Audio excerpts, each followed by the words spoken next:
നമസ്കാരം, ഞാൻ doctor Fousiya, consultant dental surgeon, Poyyanil hospital, Punalur. ദന്തശുചിത്വം, ദന്താരോഗ്യം എന്ന വിഷയത്തിൽ വളരെ ബേസിക്കായി അറിഞ്ഞിരിക്കേണ്ട കുറച്ച് കാര്യങ്ങളാണ് നമ്മൾ ഇന്നിവിടെ ഡിസ്കസ് ചെയ്യുന്നത്. സാധാരണഗതിയിൽ 2 ടൈപ്പിലാണ് ടൂത്ത് പേസ്റ്റുകൾ ഉള്ളത്. നമ്മൾ സാധാ പരസ്യത്തിലൊക്കെ കാണുന്ന പോലത്തെ ജെൽ ടൈപ്പിലെ ടൂത്ത് പേസ്റ്റും ക്രീം ടൈപ്പിലെ ടൂത്ത് പേസ്റ്റും. ഇതിൽ ജെൽ പേസ്റ്റ് നമ്മുടെ പല്ലിന് കുറച്ചും കൂടെ ഉരവ് അഥവാ അബ്രേഷൻ ഉണ്ടാക്കാൻ ചാൻസ് ഉള്ളവയാണ്. അതുകൊണ്ട് തന്നെ ക്രീം ആയിട്ടുള്ള ടൂത്ത് പേസ്റ്റ് ആണ് കുറച്ചുകൂടി നല്ലത്. പൊതുവെ പറയുകയാണെങ്കിൽ നോൺ മെഡിക്കേറ്റഡ് ആയിട്ടുള്ള, പ്രത്യേകിച്ച് മെഡിക്കൽ കണ്ടന്റ് ഒന്നുമില്ലാത്ത, ഫ്ലൂറൈഡ് കണ്ടന്റ് ഉള്ള ക്രീം രൂപത്തിലുള്ള ടൂത്ത് പേസ്റ്റ് ആണ് ഏറ്റവും നല്ലത്.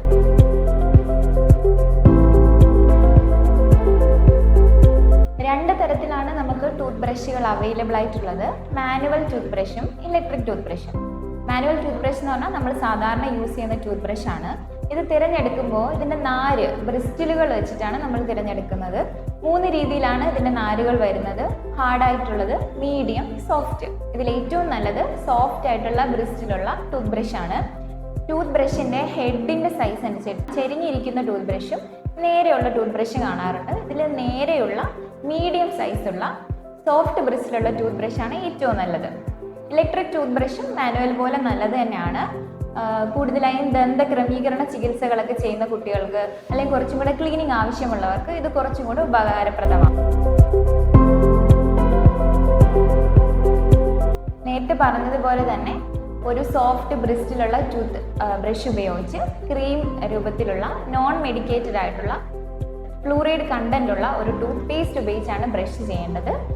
ദിവസവും 2 നേരം 3 മിനിറ്റിൽ കുറയാതെ ബ്രഷ് ചെയ്യണം. ഈ ബ്രഷ് ചെയ്യുമ്പോൾ എടുക്കുന്ന ടൂത്ത് പേസ്റ്റിൻ്റെ അളവിൽ എല്ലാവർക്കും ഒരു കൺഫ്യൂഷൻ വരാറുണ്ട്. ഒരു ടൂത്ത് ബ്രഷിൻ്റെ ഹെഡ് നിറച്ചും ടൂത്ത് പേസ്റ്റ് എടുക്കേണ്ട ആവശ്യമേ ഇല്ല. ഒരു കടല അല്ലെങ്കിൽ ഒരു പയറുമണിയുടെ വലുപ്പത്തിന് കുറച്ചും കൂടെ കൂടുതൽ ടൂത്ത് പേസ്റ്റ് എടുത്താൽ മതിയാവും.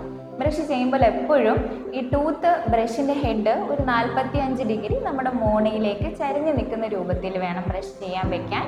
അതുപോലെ വളരെ മൃദുവായി മാത്രം റൗണ്ടായിട്ട് ബ്രഷ് ചെയ്തെടുക്കുക. ബ്രഷ് ചെയ്യുമ്പോൾ പല്ലിൻ്റെ എല്ലാ ഭാഗവും, നമ്മൾ കാണുന്ന ഭാഗം കൂടാതെ വായുടെ ഉൾഭാഗവും ചവയ്ക്കുന്ന ഭാഗവും എല്ലാം ബ്രഷ് ചെയ്യാൻ മറക്കരുത്.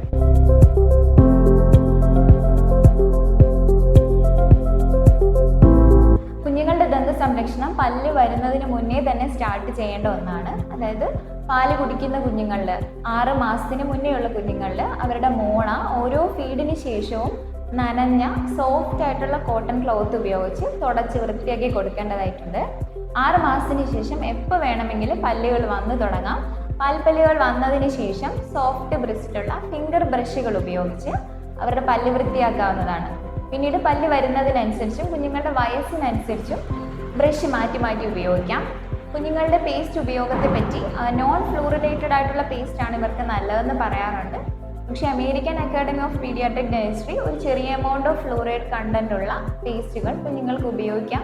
അത് അവരുടെ ഭാവിയിൽ കേടുകൾ വരുന്നതിനെ പ്രിവെൻറ്റ് ചെയ്യുമെന്ന് പറയുന്നുണ്ട്. കുഞ്ഞുങ്ങൾക്ക് പേസ്റ്റ് കൊടുക്കുമ്പോൾ എപ്പോഴും 3 വയസ്സിൽ താഴെയുള്ള കുഞ്ഞുങ്ങൾക്ക് ഒരു അരിമണിയുടെ വലുപ്പത്തിലുള്ള പേസ്റ്റും അതിന് മുകളിലേക്കുള്ള കുഞ്ഞുങ്ങൾക്ക് ഒരു പയറുമണിയുടെ വലുപ്പത്തിലുള്ള പേസ്റ്റും ആവശ്യമായിട്ടുള്ളൂ. പിന്നെ ഇവർ സ്വന്തമായി തുപ്പാൻ പഠിച്ചതിന് ശേഷം പേസ്റ്റ് ഉപയോഗിക്കുന്നതായിരിക്കും ഏറ്റവും നല്ലത്.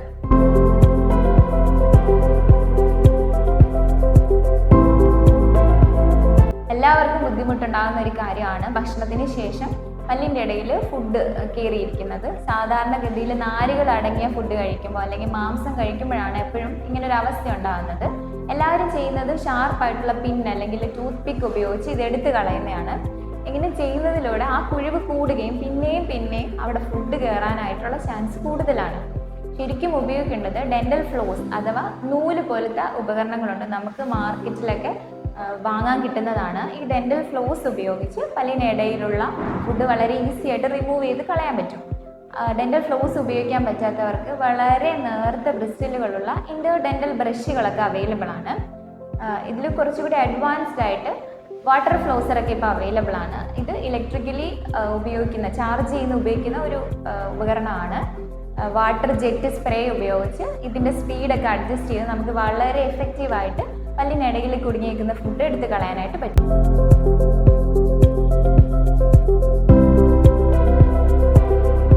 സ്ഥിരമായി ബ്രഷ് ചെയ്യുമ്പോൾ ചില ആൾക്കാരിൽ ചോര പൊടിയാറുണ്ട്. ഇത് കൂടുതലായി സംഭവിക്കുന്നത് ഈ മോണയുടെ അടിയിൽ അടിഞ്ഞു കൂടിയിരിക്കുന്ന അഴുക്ക്, പ്ലാക്ക് എന്ന് പറയും, അല്ലെങ്കിൽ ഇത് കട്ട പിടിച്ച് കാൽക്കുലസ് ആകുമ്പോൾ മോണയ്ക്ക് ഇൻഫെക്ഷൻ വരികയും അവിടുന്ന് ബ്ലീഡ് ചെയ്യുകയാണ് ചെയ്യുന്നത്. ഇങ്ങനെ വരുമ്പോൾ തീർച്ചയായും ഒരു ഡെന്റിസ്റ്റിനെ കണ്ട് ടൂത്ത് ക്ലീനിങ് അല്ലെങ്കിൽ സ്കെയിലിംഗ് ചെയ്യേണ്ടത് അത്യാവശ്യമാണ്. ഇത് നമ്മളിങ്ങനെ ചെയ്യാതെ വിടുകയാണെങ്കിൽ, പ്രത്യേകിച്ച് ഡയബറ്റിക് ആയിട്ടുള്ള പേഷ്യൻസിലൊക്കെ ഇത് മോണരോഗമായിട്ട് മാറാനും എല്ല് തീരുമാനം വന്ന് പിന്നീട് നമ്മുടെ പല്ല് ആടി പോകുന്നതിനൊക്കെ കാരണമാകും. മോണയിൽ ചോര വരുന്നത് തീർച്ചയായും ഒരു ഡെന്റിസ്റ്റിനെ കണ്ട് അതിൻ്റെ പ്രാരംഭഘട്ട ട്രീറ്റ്മെൻറ്റുകൾ, ടൂത്ത് ക്ലീനിങ്ങോ സ്കെയിലിംഗ് എന്താണെന്ന് വെച്ചാൽ അത് ചെയ്യേണ്ടതാണ്. ഒരിക്കലുമില്ല ക്ലീനിങ് ചെയ്യുന്ന പ്രൊഫഷണലായിട്ട് ചെയ്യുന്ന ഒരു ഡെൻ്റൽ ക്ലീനിങ് അഥവാ സ്കെയിലിങ്ങിലൂടെ നമ്മുടെ ഇനാമൽ നഷ്ടപ്പെടില്ല. ചില ആൾക്കാർക്ക് ടൂത്ത് ക്ലീനിങ്ങിന് ശേഷം പുളിപ്പുണ്ടാവാറുണ്ടെന്ന് പറയാറുണ്ട്. ഇത് കാരണം കട്ട പിടിച്ച അഴുക്ക് പല്ലിലുള്ളപ്പോൾ അത് ക്ലീനിങ് ചെയ്ത് മാറ്റുമ്പോൾ നമ്മുടെ പല്ല് പെട്ടെന്നൊന്ന് എക്സ്പോസ്ഡ് ആവും. അതുമൂലം ക്ലീനിങ് ചെയ്ത് 1-2 ദിവസം പല്ലിന് ചെറിയൊരു പുളിപ്പുണ്ടാവാറുണ്ട്. ഇത് സാധാരണമാണ്. ഒരാഴ്ചയ്ക്കുള്ളിൽ ഇത് മാറുന്നതുമാണ്.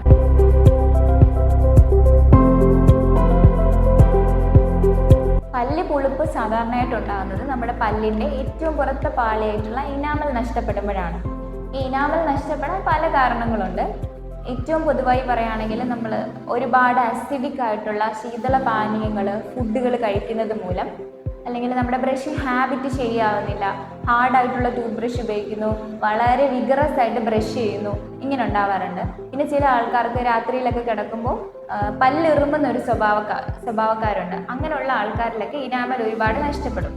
ഇതല്ലാതെ ടൂത്തിലുണ്ടാവുന്ന, നമ്മുടെ പല്ലിലുണ്ടാകുന്ന ചെറിയ പൊട്ടലുകൾ, വിള്ളലുകൾ, അല്ലെങ്കിൽ ചില കേടുപാടുകളുടെ തുടക്കമൊക്കെ ഇതേപോലെ സെൻസിറ്റിവിറ്റി ഉണ്ടാക്കാറുണ്ട്.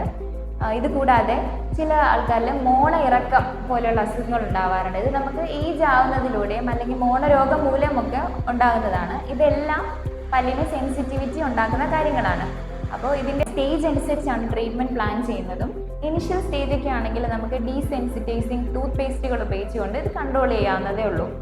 കുറച്ചും കൂടെ അഗ്രസീവായിട്ടുള്ള സ്റ്റേജിലേക്ക് പോവുകയാണെങ്കിൽ പല്ലിനൊരു ലെയർ പോലെ നമ്മളൊരു സിമൻറ്റ് വെച്ച് അടച്ച് വെച്ചും ഹെൽപ്പ് ചെയ്യാവുന്നതാണ്. കുറച്ചും കൂടി വലിയ അവസ്ഥയിലേക്ക് പോവുകയാണ്, പല്ലിൻ്റെ മജ്ജയൊക്കെ അഫക്റ്റ് ചെയ്യുകയാണെന്നുണ്ടെങ്കിൽ റൂട്ട് കനാൽ ട്രീറ്റ്മെൻ്റ് ഒക്കെ ചെയ്ത് ക്യാപ്പൊക്കെ ഇട്ട് വെച്ച് നമുക്കിത് കൺട്രോൾ ചെയ്ത് നിർത്താവുന്നതാണ്.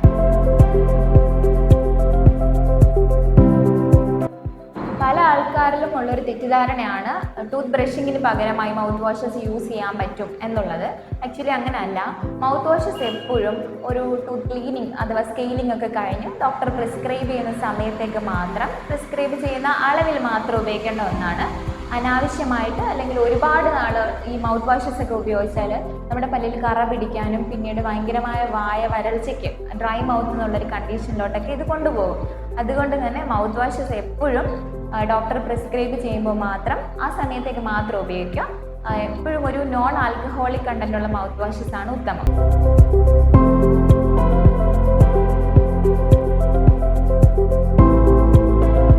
വായിലുണ്ടാകുന്ന പാടുകൾ, മുറിവുകൾ വളരെ ഇമ്പോർട്ടൻ്റ് ആയിട്ടുള്ളൊരു ടോപ്പിക്കാണ്. പ്രത്യേകിച്ച് ചുവന്ന നിറത്തിലോ വെളുത്ത നിറത്തിലോ ഉണ്ടാകുന്ന തടുപ്പുകൾ, പാടുകൾ, വേദനയില്ലാത്ത പാടുകൾ, 2 ആഴ്ചയിൽ കൂടുതൽ നിൽക്കുന്ന ഉണങ്ങാത്ത മുറിവുകളൊക്കെ ഉണ്ടെങ്കിൽ നിർബന്ധമായ ഒരു ഫിസിഷ്യനെയോ ഒരു ഡെന്റിസ്റ്റിനെയോ കണ്ട് പ്രാരംഭഘട്ടത്തിൽ തന്നെ ട്രീറ്റ്മെൻറ്റുകൾ സ്റ്റാർട്ട് ചെയ്യേണ്ടതായിട്ടുണ്ട്. അതേപോലെ തന്നെ കൂർത്ത പല്ലുകൾ കൊണ്ടുണ്ടാകുന്ന അല്ലെങ്കിൽ കൃത്രിമ ദന്തങ്ങൾ വെച്ചിട്ട് അതിൻ്റെ അഗ്രങ്ങൾ കൊണ്ടുണ്ടാകുന്ന മുറിവുകളൊക്കെ, സ്ഥിരമായി ഒരേ സ്ഥലത്തുണ്ടാകുന്ന മുറിവുകളൊക്കെ പെട്ടെന്ന് തന്നെ ഡോക്ടറെ കാണിച്ച് ട്രീറ്റ്മെൻറ്റ് എടുക്കേണ്ട കണ്ടീഷനാണ്. കുട്ടിക്കാലം മുതൽ തന്നെ ശരിയായ ദന്ത സംരക്ഷണം ശീലിക്കേണ്ടതിൻ്റെ ആവശ്യകതയെപ്പറ്റി മനസ്സിലായി കാണുമല്ലോ. അടുത്ത വീഡിയോയിൽ കുഞ്ഞുങ്ങളുടെ ദന്ത സംരക്ഷണത്തെ പറ്റിയും അവരെ ക്യാവിറ്റി ഫ്രീ ആയിട്ട് വെക്കാൻ എന്തൊക്കെ നമുക്ക് ശ്രദ്ധിക്കാം എന്നതിനെക്കുറിച്ചൊക്കെ സംസാരിക്കാം. നിങ്ങളുടെ ഏത് ദന്ത പ്രശ്നങ്ങൾക്കും ഞാൻ ഡെന്റൽ ക്ലിനിക്കിനെ വിസിറ്റ് ചെയ്യാവുന്നതാണ്. Thank you for watching.